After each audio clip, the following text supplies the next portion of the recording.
in the long run. Your next question is, how was writing this book build your personal brand?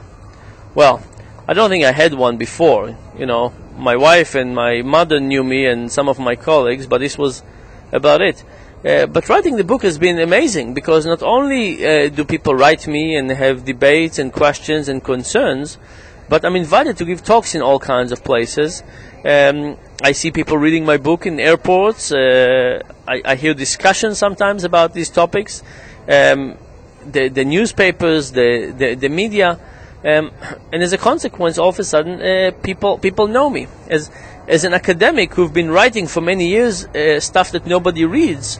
It's a very surprising thing to basically write the same thing but in a more general language and all of a sudden be recognized. So it's been quite a surprising effect for me, but extremely gratifying, and I'm so far enjoying it. I'm probably traveling too much because of that, but overall I'm really enjoying making these links between science and the research we're finding and telling people about it and trying to make some links to the outside world. This is basically what teaching is about, and I love it. Now I just have a chance to do it for more people than just my students. What opportunities do we have by learning about our predictably irrational behavior? That's a very important question. So first of all, I think we need to acknowledge that we make mistakes. We need to recognize them. In fact, what I hope that people that read my books see is in the each chapter describes a different irrational behavior, and that people will be able to recognize themselves in at least a few chapters.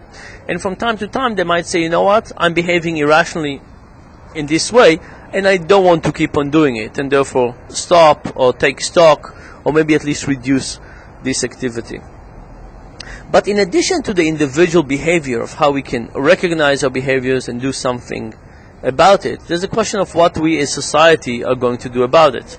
And again, I want to bring the issue of the stock market. And the analogy I want to bring here is that when we design the physical world, when we design things like chairs and computers and steps and roads, we understand people's irrationality. But for some reason, when it comes to the mental world, we assume people are perfectly rational.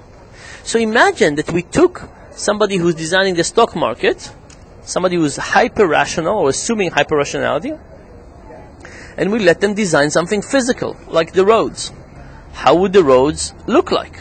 Well, first of all, you know how you have a big margin on the right side and the left side? That will go away. Why would you want that margin? And moreover, why would you want these little stripes that make brrrr, make the car do these sounds? Otherwise, because you don't want to get outside, and no rational person will get outside of the lines. Then you would make the lanes narrower, because after all, why would you want all this extra space? You will make no extra space. The roads will be packed with 100% capacity, and the speed requirement will be 200 miles an hour. Now, how long will that system last? Maybe a few seconds, maybe a whole minute. I'm not sure. Now, I don't know about you, but I'm making multiple mistakes when I drive. But so far I didn't have an accident. But it's not because I'm a fabulous driver. It's because what is happening is that as I drive, there's enough flexibility in the system. The people who are making roads understand that people make mistakes, that they sway too much to the right and too much to the left, and they try to accommodate it in the road system. Unless we understand that in the mental domain we are as fallible as in the physical domain, I don't think we will ever be able to get over these mistakes. But if we do take these lessons and we take behavioral economics seriously, and we say, let's analyze where we fall short, let's analyze the mistakes we make in decision making, then I think we actually do have a bright future, because we can analyze them and we can actually build a better world. And that's the hope of behavioral economics and the kind of journey that I hope we will all take part of. Thank you very much. Irrationally yours, Dan.